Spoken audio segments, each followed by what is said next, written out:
Pessoal, então, oficialmente, boa tarde a todos, né? Sejam todos super bem-vindos aqui a mais uma palestra do Delegate. Meu nome é Vinícius Roman, sou um dos sócios e diretor técnico aqui da Neo Ventures, empresa responsável pela operação do Hub.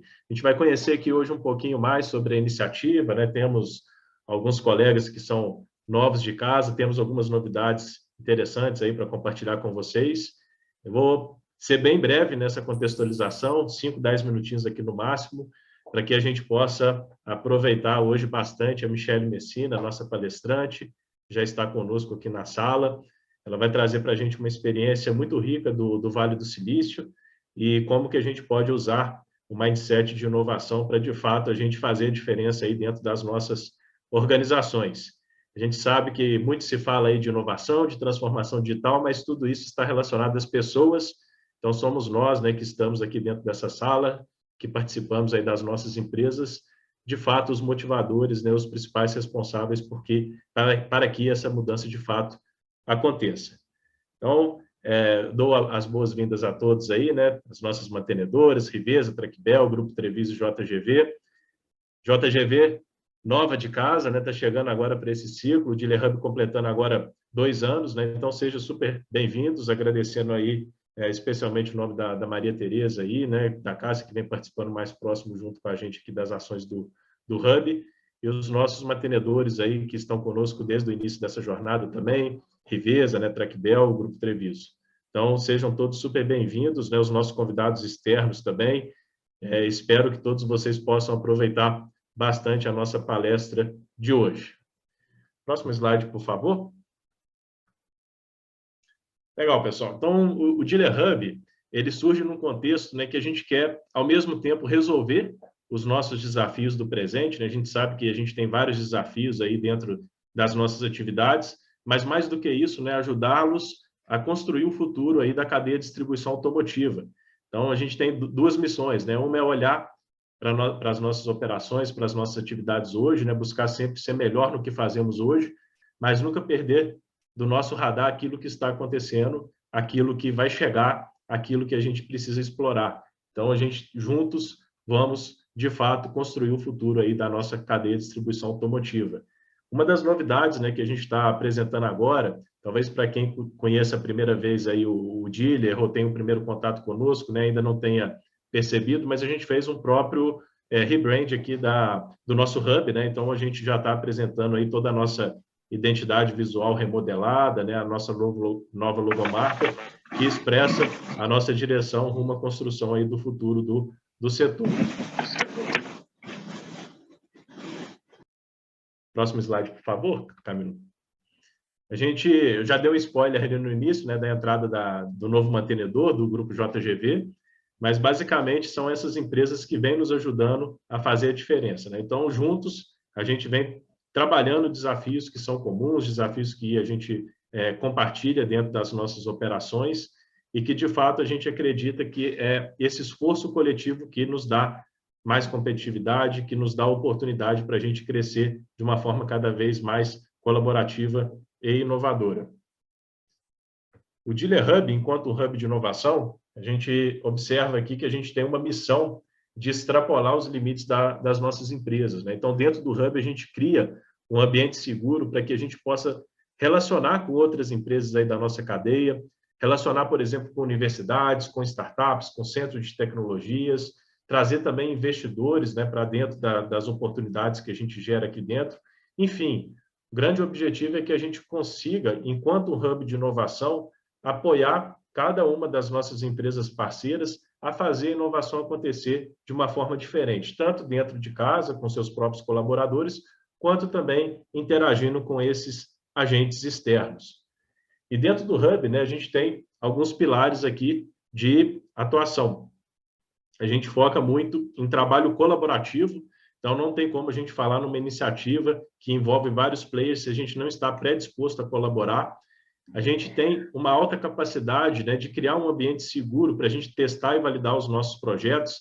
Acredito que a Michele vai falar bastante sobre isso ao longo aí da palestra, né? A capacidade nossa de assumir risco, a capacidade nossa de testar novos produtos, novos serviços, né? Para que a gente possa, de fato, inovar e gerar resultados por meio da inovação. A gente tem um ambiente também propício para buscar novos investimentos, sejam em produtos, em serviços ou em modelos de negócio, fortalecer a capacidade de mudança de cultura, aí, o mindset das pessoas e acessar novos mercados como um todo, né? Dentro do Dealer, a gente já teve várias ações, a gente já mapeou aí mais de 50 desafios, temos mais de 180 soluções que a gente avaliou, mais de 500 pessoas já foram impactadas pelas ações do Hub, temos 10 projetos em desenvolvimento e 30 colaboradores capacitados dentro dos nossos programas aqui de embaixadores de inovação. Outras ações que a gente conduz aqui dentro do Hub, né? Então, a gente tem uma série aí de palestras temáticas, hoje a gente vai assistir mais uma delas. A gente já fez palestra aqui sobre tendências da indústria automotiva, né? Trazendo uma visão aí do Ricardo Barcelar sobre tecnologias exponenciais, padrões de consumo, né? Como que isso afeta, de fato, as nossas atividades. E o professor Luiz Lobão falando conosco um pouco sobre a jornada da transformação digital.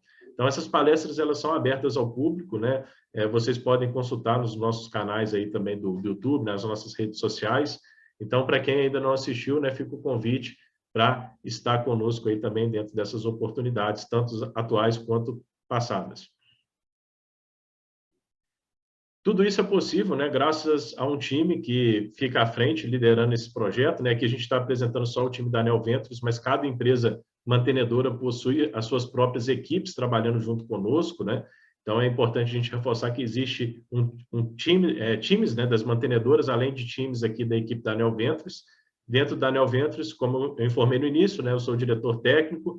A gente apresenta aqui também a nossa rede de hubs, né? Então, hoje a Neo Ventures opera outros hubs de inovação e a gente tem um profissional responsável, né, por nos ajudar a viabilizar a operação de uma forma eficiente de todos esses hubs, que é a Camila Pena, e mais próximo aqui dentro do Dealer Hub, o Rolf Gaspar é o nosso líder. Então, Rolf, bacana, prazer, Camila, prazer estar com vocês aqui.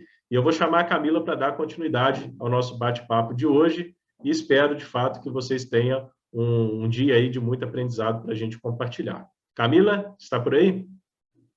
Sim, Vinícius, obrigado pela apresentação. Pessoal, então, só boa tarde, sejam todos muito bem-vindos.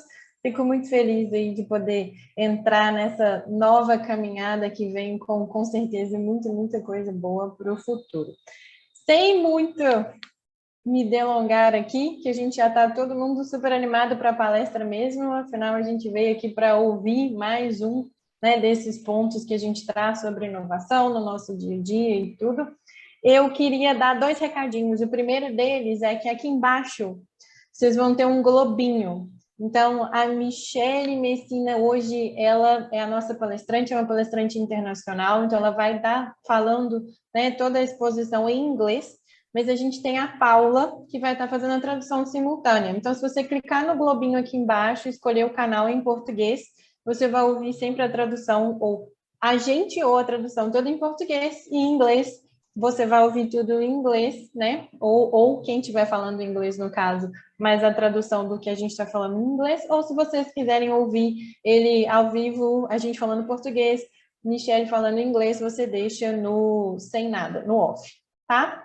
Qualquer dúvida também, vocês podem digitando no chat aqui, Rolf, a gente vai ajudando vocês a fazer essa transição. O segundo recadinho é que a gente vai ter um momento de interação de perguntas e respostas, então pode ir mandando perguntas de vocês ao longo do caminho no chat. O Rolf vai fazer aqui para a gente uma pré-seleção de alguma delas, que a gente vai ter a oportunidade de responder ao vivo aqui, junto com a Michele. Então, sem muito mais delongas, né, pessoal? A gente está aqui hoje para ouvir, então, essa mulher falando sobre essa palestra de mindset de inovação. E é autora e já trabalhou em mais de 65 países, coautora desse livro que é best-seller, que é o Decoding Silicon Valley, The Insider's Guide. E, assim, tem, como a gente já falou, muita experiência. Hoje ela é do Conselho do Startup Chile e fico muito feliz e muito honrada de poder convidar a Michele. Michele, we are all excited and you are very welcome. Please, the driver's seat is all yours. Thank you very much. Boa tarde. It's really a pleasure to be here. I'll share my screen in just 1 second here, and then we'll get started. My name is Michelle Messina, and today I'm in Silicon Valley, which is where I'm usually based. And I want to talk a little bit about the attitudes, belief, and culture. And I'm also setting my clock so that I don't go over here. I want to just give you a tiny bit of background about myself. As Camila was kind enough to say, I'm part of the board of Startup Chile. I started my first company when I was 17 years old, and I sold it when I was 19 years old. And then I went to college, because when I left high school, I did not want to go to college right away. I wrote a book, Decoding Silicon Valley, The Insider's Guide. The purpose of this book is really to help entrepreneurs understand how Silicon Valley is organized, what are some of the mindset, the attitudes, the belief, and that sort of thing. And yes, I have worked in 65 countries around the world, and I've also been to Brazil about 15 times. So I've been to Sao Paulo, and Curitiba, and Espírito Santo, and Rio de Janeiro, and Minas Gerais, and Uberlândia, and so many, many great cities, and I really love Brazil. What I'm going to talk about are ABCs, attitudes, belief, and culture. And then I have some data that I want to share with you about what's happening in Latin America and what the economic indicators look like for the next 2 years, and then provide you with some practical suggestions and ideas so that you can start preparing your team, your leadership, and your business to be more supportive of your company so that you can grow and scale. So in Silicon Valley, we have basically a shared purpose here, and our purpose really is to build and grow startups. And we've learned a lot over 50 to 60 years of building lots of companies. But the main thing that we've learned is that it's really hard to build a business. It's very difficult to be an entrepreneur, and startups need a lot of help to be successful. So we have an ecosystem here of alliances and partners that are all committed to making sure business people and entrepreneurs are successful. Around the outer side of this circled diagram, you can see that there's research and development labs, incubators and accelerators, different types of investors like angel investors and seed investors. Large public corporations such as Google and Facebook and Cisco and eBay, and they are also investors in early technology. And then service providers, that's probably the more interesting thing about Silicon Valley, is that we have a network of on-demand service providers. So any kind of service that you need to grow and scale your business, it's available in the form of a supplier, a vendor, or a partner. So that means you can get on-demand legal services, on-demand payroll expertise, on-demand marketing, sales, social media, facilities management, operational expertise. And the reason we have this on-demand network is because it allows companies to grow and scale much more quickly, because the CEO or the founder of the business does not need to be the one that becomes the expert in human resources and payroll software, for example, or does not need to be the expert in legal or contracts. So on-demand service providers really help us grow and scale companies much more quickly. And then, we've got different kinds of investors, such as venture capitalists and institutional investors that provide money, usually a later stage when companies have more product market fit. And then lots of universities that attract talent from all over the world. The diversity of Silicon Valley and what diversity means here, why it's important. But this is a major category for startups be successful. And the reason this is to you as a business manager or a CEO is to look at them and figure out system. I really super important. So more detail, I won't go into this here, too much detail, but there's 3 things I think that make an ecosystem strong, whether you're building an ecosystem for startups or you're building an ecosystem of partners and alliances for your dealership. There's 3 elements. It's community, capital, and council. And community are all the people, organizations, partners, etc., that share your values, your interests, and your perspectives, and they're committed to making one another successful. So even a chamber of commerce in your town is part of your community. And you want to be looking at and thinking about who the members of your community are and how do we strengthen and tighten those connections. The second thing is capital. So where do you get capital to grow and scale your business? If you have a line of credit available to you at your bank today, you may want to consider how to increase that line of credit for the growing and scaling that your business that you want to take to the next level. There's also, when you have customers, sometimes you may have a customer that buys multiple vehicles from you using their deposit payments or their advance payments. That gives you operating capital in your business, but there's lots of different ways to get capital. And then the last thing on your business is counsel. So where is the institutional knowledge in your company? Where are the best practices? How do you transfer that knowledge to new people that come into your organization? Advisors, mentors, and coaches are extremely important for directors, managers, and CEOs. And I just had someone speak to one of my university classes today, and he said he has been running his company for 15 years, and he didn't get a mentor until he was in the 4th or 5th year of growing his company. And he says that's one small regret, that he did not get a mentor early on in the business. And he's the CEO of a multi-million-dollar company that sells to 90 countries around the world. So think about mentorship and advisory capabilities. Who is your mentor outside the organization? And then we also have, universities that are helping us qualify our workforce, along with those on-demand service providers that provide expertise and immediate service when we need them. So 3 things in the ecosystem that I think are important is community, capital, and counsel.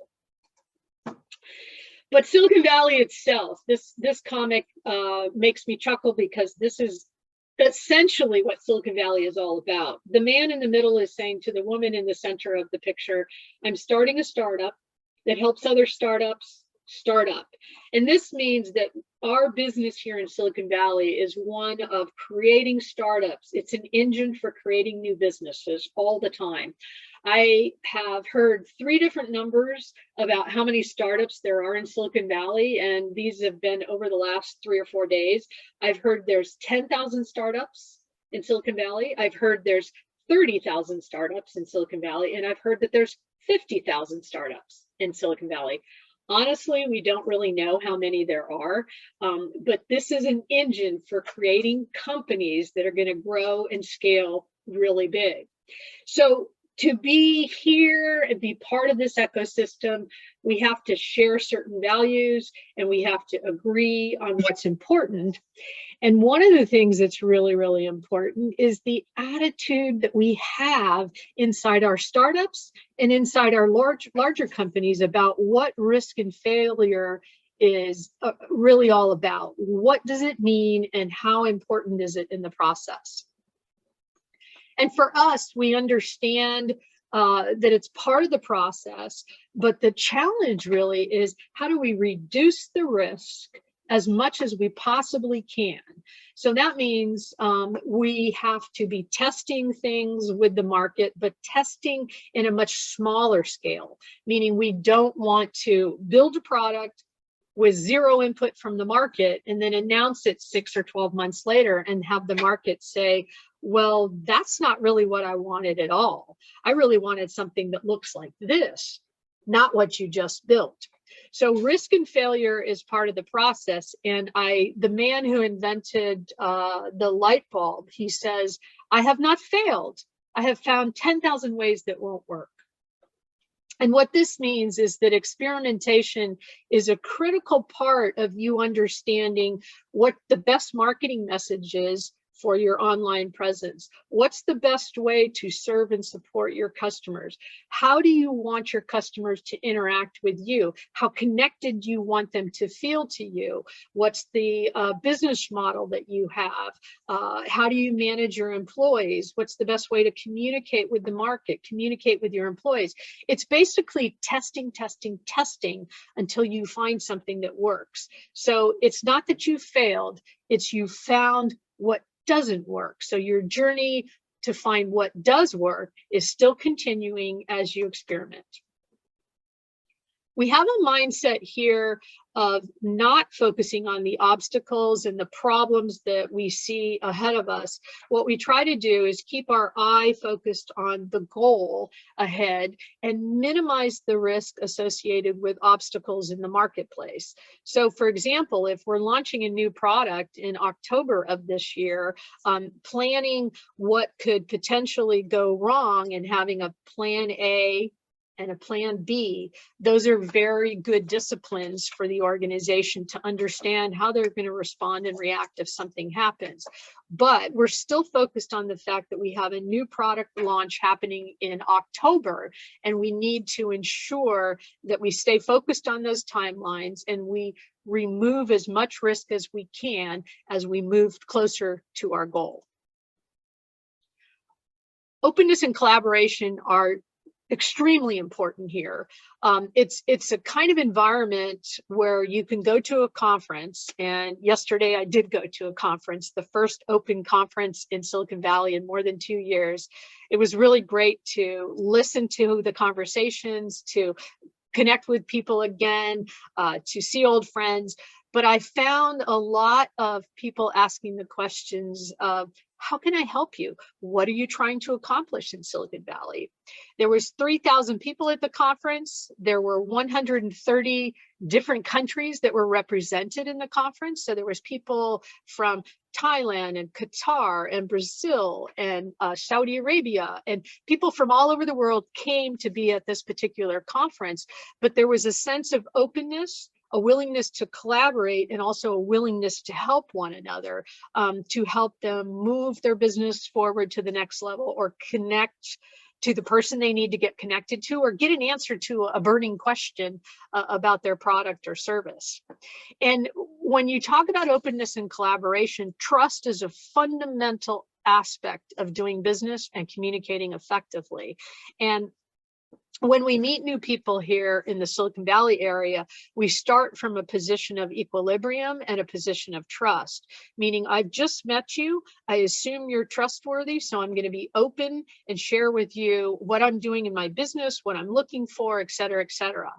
Versus over the many times I've traveled to Brazil, I would say distrust and desconfiança is a core facet of the business culture there, and the negotiation style and the level of openness and collaboration. And I think that it's worth considering who's in your network of trusted vendors, suppliers, partners, etc. And what is the worst thing that will happen to you or the company if you share information freely?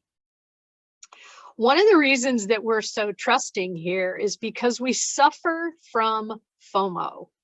FOMO is fear of missing out. And I want to be open with the new person that I met, because I don't know if they're going to be the CEO of the next unicorn company, or if that company is going to grow and scale like a rocket ship to outer space.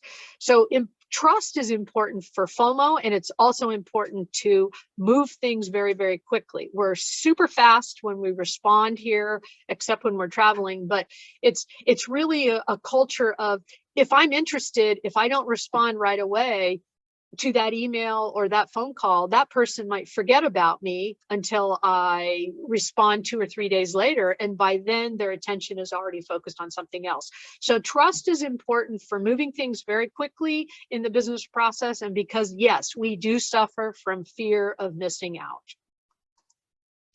So mentors and advisors are part of this council, this knowledge transfer, this best practices. This is how you can learn to be a better leader, a better CEO, a better listener, and a better business development or salesperson.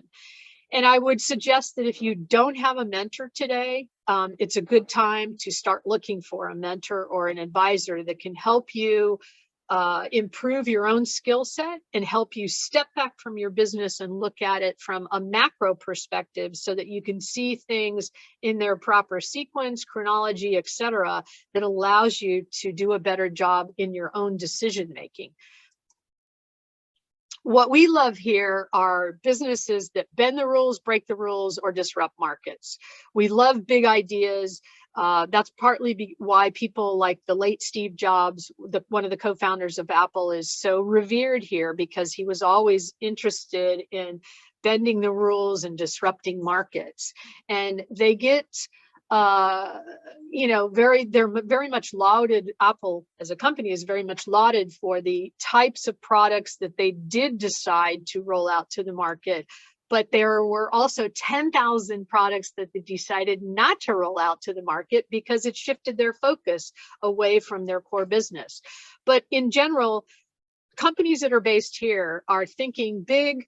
They're thinking about markets, and they're thinking about new markets. So they're not really considering how do we copy another product that's in the market, because it's not really of interest to us here. One of the reasons we love and hate Elon Musk, the CEO of Tesla, is because he is building unique and different products in the energy sector. He won't tell you he's in the automotive industry. He'll say that he's in the energy sector, because that's really what he looks at as far as the long-term vision of all the companies that he works on, that he owns, and that are part of the Tesla family.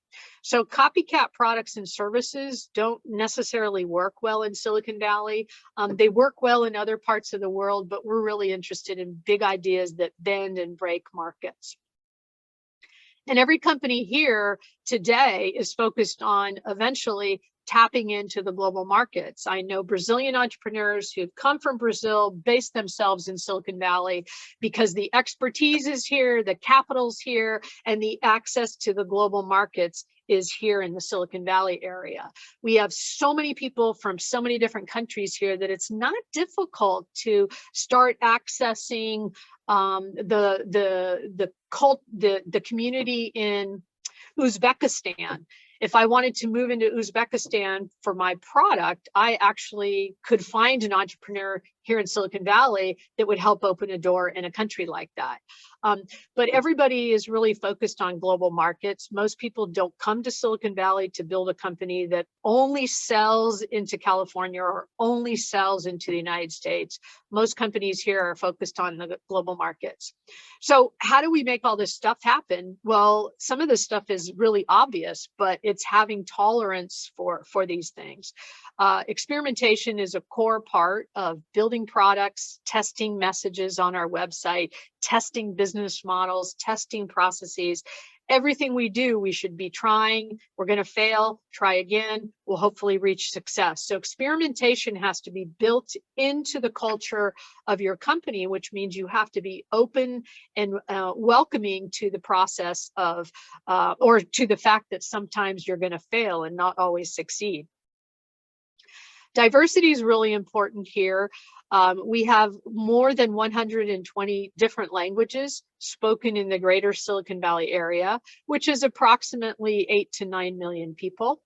And the population, almost half the population here is born in another country.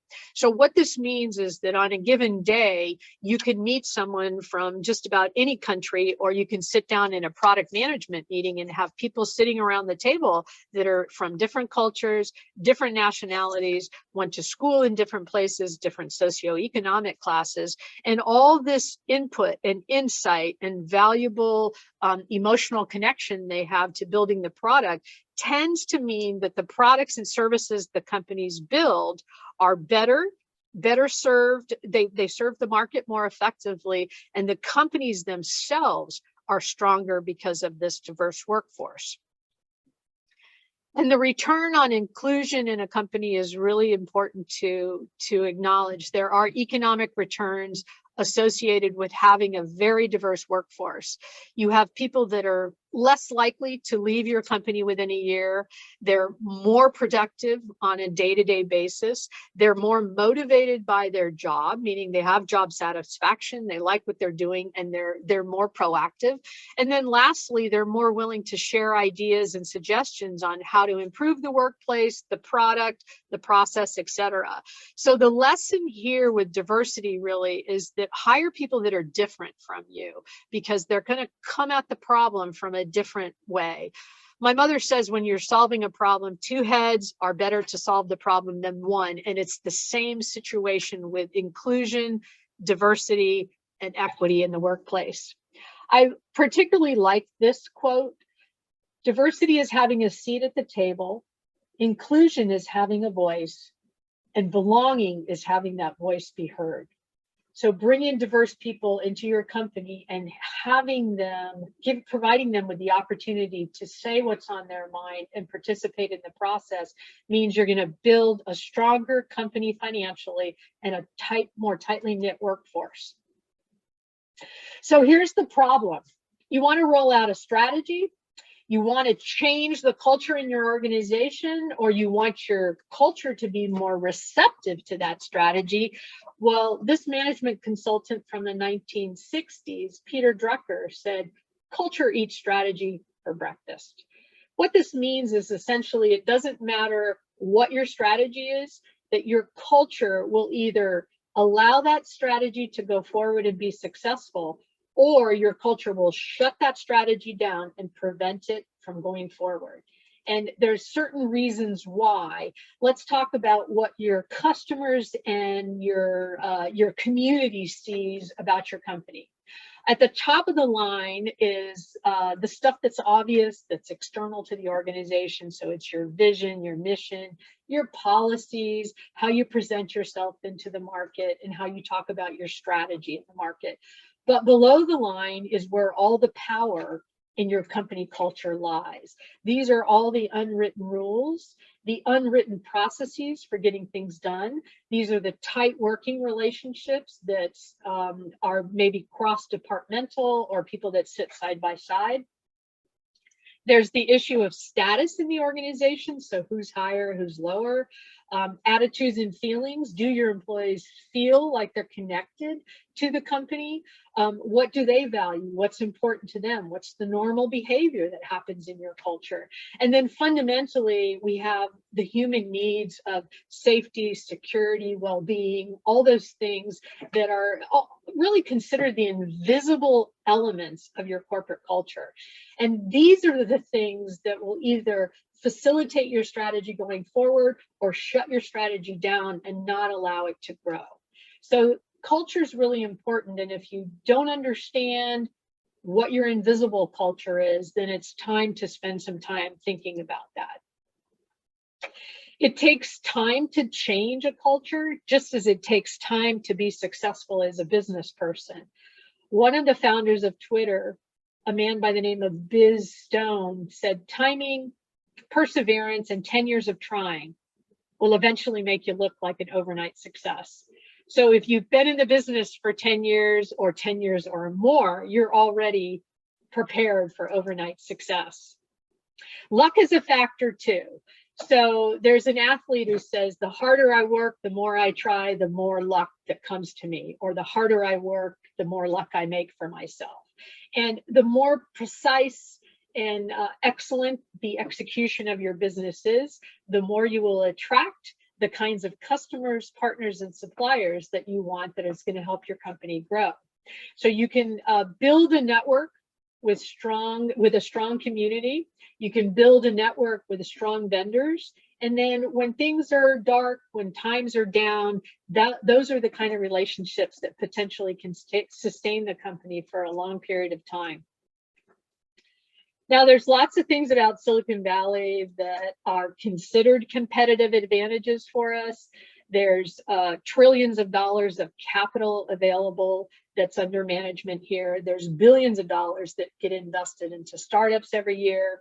There's a network of very closely knit people that help each other because it's to everyone's advantage for a company to be successful.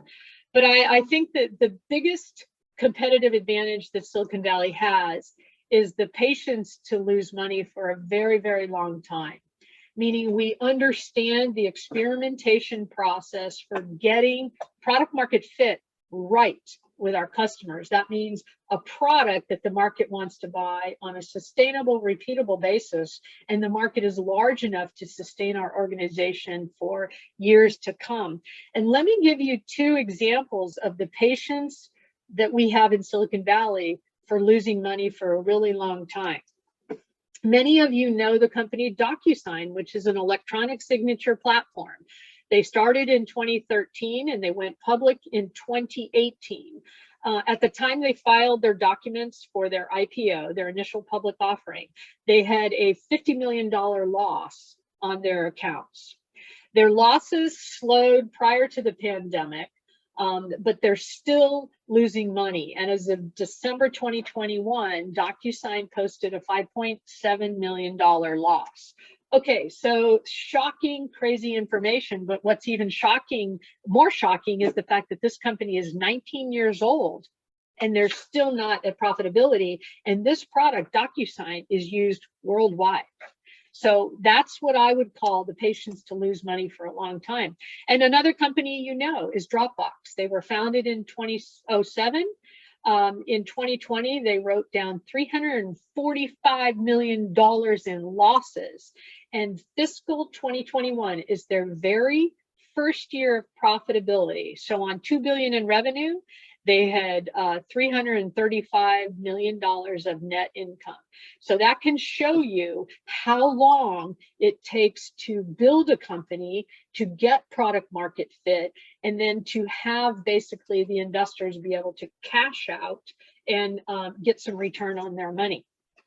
So this is what I consider one of the key competitive advantages in Silicon Valley, is the fact that we understand the experimentation process. We know how to grow and scale companies, but it's taking much, much longer now than it did even 3 or 4 years ago for companies to reach break even and then to get to profitability. So let me share with you some of my best practices before we open this up to questions and answers. Firstly, when you get an idea, socialize the idea. Talk to a lot of people about it. Get them to engage with you. Ask you questions about it. The more they ask you questions and the more you socialize, the better the idea gets and the more refined it is in relation to either the people that are affected by this idea or your end customer who is going to be the recipient of this new process, this new product, or this new service.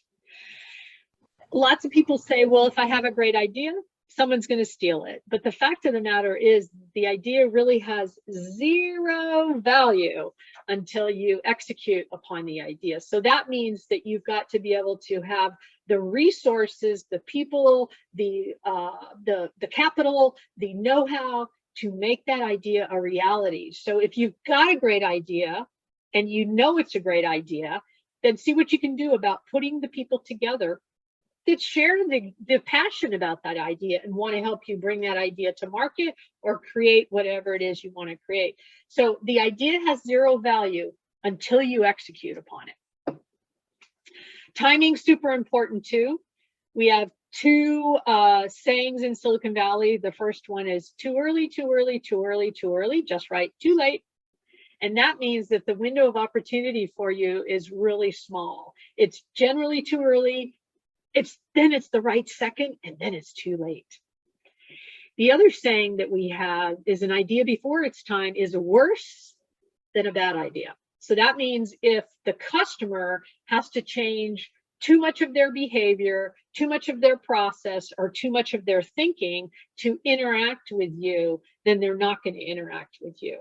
And I'll give you a huge example of this. In 1996, there was a company called Webvan They raised $1.2 billion from investors and through an initial public offering, and they were bankrupt and out of money 5 years later.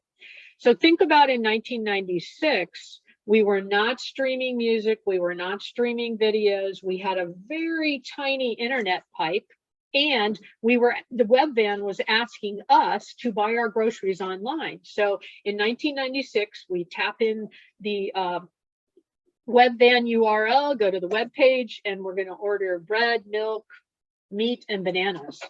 And somebody's going to take all these items off the shelf in the web van warehouse, put them in a box. They're going to put the box on the truck. The guy's going to drive the truck to our house. He's going to knock on our door. He's going to bring the groceries into the kitchen, and he's going to put them away.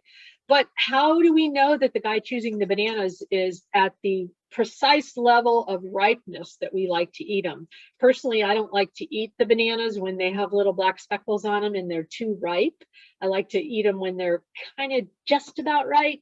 But in general, I only eat 2 bananas a year because I hate bananas. But the fact of the matter is that this company, Webvan, was trying to get people to buy their groceries in 1996, and they were bankrupt in 2001. Okay, so fast forward, or wait, let's go back 2 years. Amazon started in 1994, and Amazon's first product were books, and then it was music. Amazon wasn't selling food. They weren't selling things that we could eat then. They didn't launch their Amazon Fresh service, which is the equivalent of buying your groceries online. They didn't launch the service until 2007. So this is literally 11 years later after Webvan started, and it was 6 years after Webvan had gone bankrupt. So the thing that's different then in 2007 is the internet pipe now is much bigger. We can send much more data through the infrastructure, and we'd already spent 13 years buying books and music from Amazon. They were a trusted vendor for us, and so it was easier for us to basically think about buying our food on Amazon. So the point of all of this is for you to consider, is this the right time? And if it is, how long is that window of opportunity open for you? And then the second thing to consider is if your customer has to change too much of their behavior tactics or practices to interact with you and your company, they're not going to do it. Okay, another best practice is on-demand expertise and know-how. This is super important for you to ensure that your company can grow and scale really quickly. So where and how can you hire services and expertise outside your company rather than bringing them on board as an employee or buying a big piece of software to manage a certain part of the process? On-demand expertise is one of the secrets of Silicon Valley, and it allows us to scale so fast. This is allowing us to kind of maximum intensity, maximum speed. That's why we have this huge supportive network of facilitators here that help companies grow and scale. You've got to think about scale. You can't go out and talk to 10,000 customers. How do you get your product to your customer, to 10,000 customers, 100,000 customers in an efficient, cost-effective way? You need partners, you need suppliers, you need vendors, facilitators, alliances, you need other resources to help your company grow and scale. And I'll talk about this in a second, some recommendations on some things you need to think about. You have to acknowledge that you're never going to have enough information. You'll never have all the answers that you need. There's never enough data to make the decisions. You have to just do the best job you can in validating, verifying, understanding your market. And then in the end, it's trusting your instincts about what is the best next step for the company. And stuff happens. You're going to have all kinds of problems. You're going to have, just everything is going to happen. This company that spoke to my university students today, who's selling in 90 countries around the world, he said the company's 15 years old, but they've come close to bankruptcy 3 times. And now they feel like they have a pretty good handle on how they're going to grow the company the next 15 years. But this resilience that they developed by the company getting to such difficult, challenging circumstances as being close to shutting down and bankrupt has allowed them as an employee team to be much more resilient. You can't teach resilience. It's just something that happens when times are tough. So if you do have difficult times in your company, how can you use that as a learning experience for your employees to be stronger, better, and more anticipatory of the kinds of problems and issues that might come in the future? So I think that when we look at post-pandemic growth and opportunities, collaboration and innovation is going to be seriously core to your strategy for growth. So let's talk about what's really happening globally around the world. The World Economic Index and the International Monetary Fund are putting out some data that says it's going to be a pretty tough economic situation in both the United States and Latin America and the Caribbean for the next couple of years. And you can see the numbers in Europe are that they're trending downward as well. So, you know, we thought in the United States, come out of the pandemic, everybody's going to be, you know, going back to work, you know, buying products, et cetera, et cetera. But the numbers are pretty stark in both the United States and Latin America. And so, of course, these numbers are from January. This is before the war broke out in February in the Ukraine. Nobody has any data yet about the impact of the war so far. And I think we're into week number 6 of the war, but we're already seeing impacts on fuel prices. We're going to see impacts on products that use wheat because the Ukraine is notorious for growing tons and tons and tons of wheat. But you've got to look at this data now related to Latin America. And this is what we're going to need inside our businesses the next couple of years. We need warriors. We need leaders that are going to fight for the success of their organization. It's going to become very critical next year because it's trending downward in both Latin America and the United States. So let's look at your businesses and figure out what are some of the things that you need to consider. If you're a manager, if you're a CEO, here's 3 things I recommend right away. Eliminate it, automate it, or delegate it. So eliminate it means, is this an absolutely necessary step in the process, or is this an absolutely necessary part of what we're doing? If it's not, get rid of it. The second thing is automate. How do we apply technology to make things more accurate, to automate the process, and to cut our overall operating infrastructure? We've got to be looking at where automation fits and how quickly we can bring solutions in to smooth out some of the human error and also make our processes shorter and faster. Lastly is delegate. Where do the tasks or the functions actually live best within your organization? Is somebody doing something that is outside the rest of their job functions? If they are, then move that task to somewhere else in the organization. So eliminate it, automate it, or delegate it. Next thing is, are you really a future-ready CEO? Is your team really future-ready? So there's lots of resources out there for you: coaching, training, reading, studies, online classes, all kinds of different things that will allow you to think differently about your leadership and communication skills inside your organization. Secondly, we've got to look at all the employees in the organization and do 360s on everybody. What are their strengths? What are their weaknesses? Where are their passions? What do they love to do? We've got to put people in places where they can be successful and happy. The second part of this has to do with what we call stay interviews. And a stay interview is the opposite of an exit interview. So when an employee quits, Human Resources says, well, we'd like to schedule your exit interview for 2 p.m. on Thursday. Come to my office and I'm going to ask you a bunch of questions about why you're leaving the company. Well, guess what? That's all fine and good, but it's more important to understand why employees are staying in the company. So conducting stay interviews every 6 months is a mechanism for you as the management team or your employees to basically have more of a dialogue about why they like working there or what's wrong with the organization that they would like to change. So stay interviews are a really important part of the human resources people management process.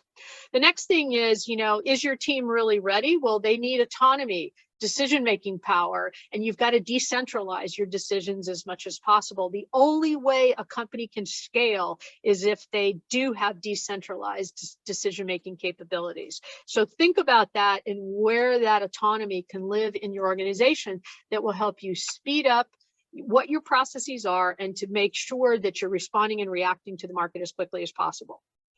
Automation, I've talked about that. Use tech and eliminate as much manual processes as you possibly can. The culture of innovation. So great. There's values, visions, relationships, status, all this other kind of stuff. But you've really got to understand who's in your organization and what are the informal networks, communication processes, and all this stuff that happens kind of below the line. The invisible part of your culture is what's going to either make or break your organization. And if you are going to innovate, start with everything internally. Innovate your processes first. Innovate your communication style, the way you transfer information, where information's stored, how people get access to it. Innovate internally more than anything else before you start thinking about new products or new services that you want to deliver to the market. I talked a lot about ecosystems because I think they're really important. I would suggest you do an audit of everybody who's in your network right now. Who are your partners, your suppliers, your vendors, your bankers, your office supply people, your office services people, your shippers, your facilitators. Where does that institutional knowledge live? And I would suggest you bring all your partners together for a little bit of a love fest, meaning you tell them how much you respect them, care about them, and appreciate how long they've been serving and supporting your organization. But you are going to need these partners over the coming 2 years with the economic numbers that are coming out in Latin America and the United States. The last thing I'll suggest is if you have a credit line with your bank right now, you go to your bank tomorrow morning and see if you can double or triple that credit line so you can have that as an insurance policy for tough times that could be coming down the line over the next 2 years. And I would suggest you accelerate your debt payments right away. You're going to need as much capital, as tight a network of ecosystem partners as you can get, and a really well-functioning, innovative, proactive, assertive culture in your organization. I would also suggest if you are a family-owned business, this is a real true opportunity to look at your branding from the perspective of the advantages that a family-owned business can provide as far as well-being and good feeling in the marketplace. So the multi-generational story of your dealership, for example, is a really powerful marketing tool. And they looked at like the top 100 or so family-owned brands around the world, and only 30% or so use the family-owned brand as part of their marketing, their messaging, and their positioning in the market. So consider this as an opportunity for you to shift your branding, play up the story as a family-owned business.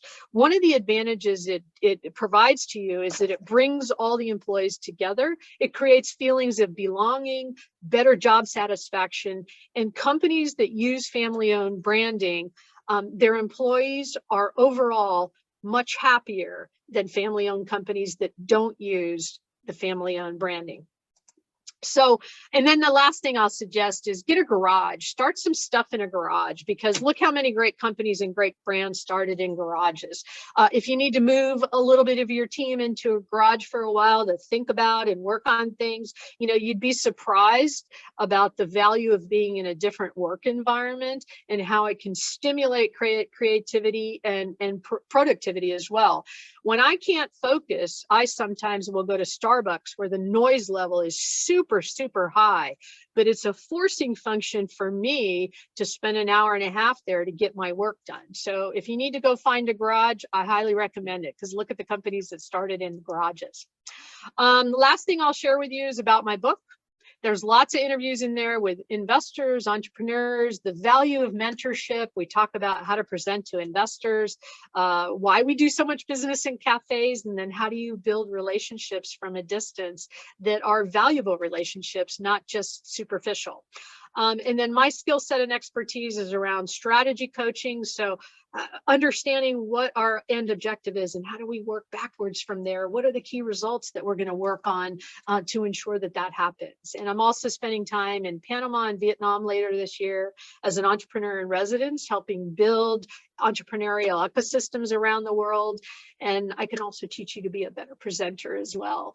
I'm going to make my slides available to the team at Neo Ventures, but you are welcome to reach out to me via email, via LinkedIn, via WhatsApp. I'm super responsive.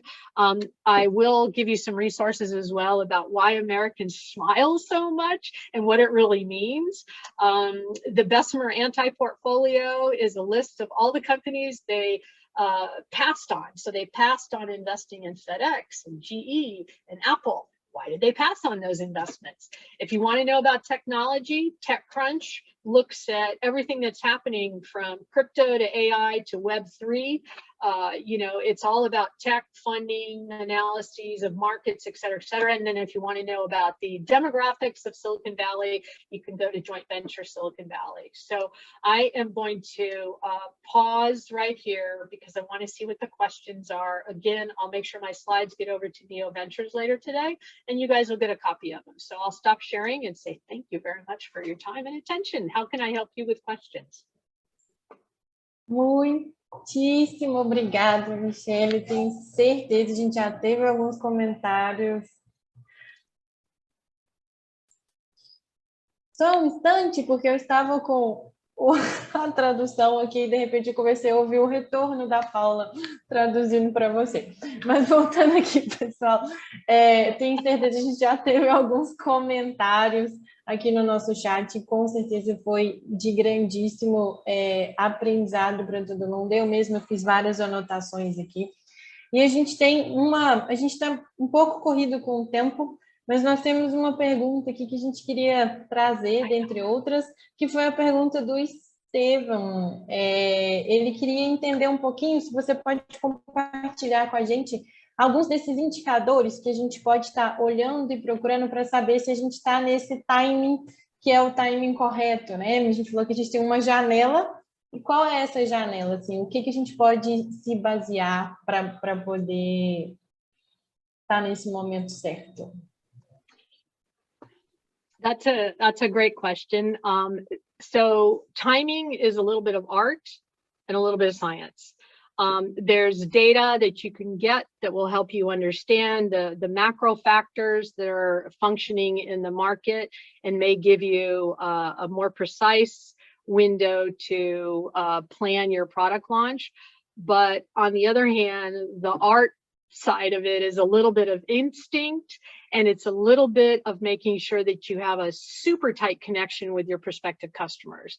This means that in the development of the product or the new service that you want to launch, you know, you should be having on a regular basis customer dialogue about what you're building and what the product looks like and how it's going to be rolled out to the market. And then hopefully that group that you're talking to from the beginning of the product development process is going to help you understand when the right time is for launching that product or service. So it's a little bit of art, it's a little bit of science, and then the last part of it is it's a little bit of instinct and gut feeling. Muito bom.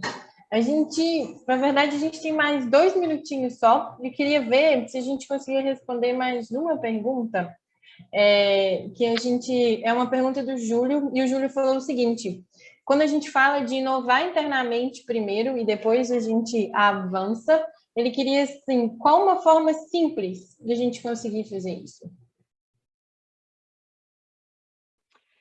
So a simple way of innovating internally is to sit down with your employees and talk to them about what doesn't work well, what's broken inside the company, what doesn't function consistently and repeatedly well in the company. Or if they don't want to talk about it, they want to, submit that information anonymously. You have to have a mechanism or a methodology for collecting that information from your employees. So the people that are doing the jobs, they know what works and what doesn't work, and they will tell you if you ask them that information in the right way. So figure out how you're going to get that information, so what method, and then figure out who within your organization has their finger upon the pulse of the company. Who knows what's happening and what's not happening? Who knows who's engaged and who's not engaged? Who knows who works fast? And you've got to have a sense of all your people. But, you know, being able to figure out what does not work well is the first place to start. And let's face it, building a company is a messy business. Running a company is a messier business. So figure out what doesn't work and start there. Perfeito. Pessoal, assim, eu fico de coração partido, eu conseguiria ficar aqui mais horas e horas. Eu mesmo tenho várias perguntas, eu tenho certeza que vocês também. Michele, muitíssimo obrigada. Foi, assim, uma tarde com certeza muito engrandecedora para todos que estão aqui. A gente fica muito feliz com a sua participação. Pessoal, Michele deixou aberto para todo mundo, para poder trocar alguma ideia com ela, pode ficar à vontade, enfim, temos o LinkedIn, temos também e-mail, né? E queria mais uma vez, em nome de todos aqui do Dealer, agradecer a sua presença. Queria dizer para todo mundo que esteve com a gente até agora, pessoal, temos, né, como falamos ali no início, novidades que estão chegando por aí. Acompanhe as nossas redes sociais, a gente está aberto para novos mantenedores, com certeza é um futuro promissor.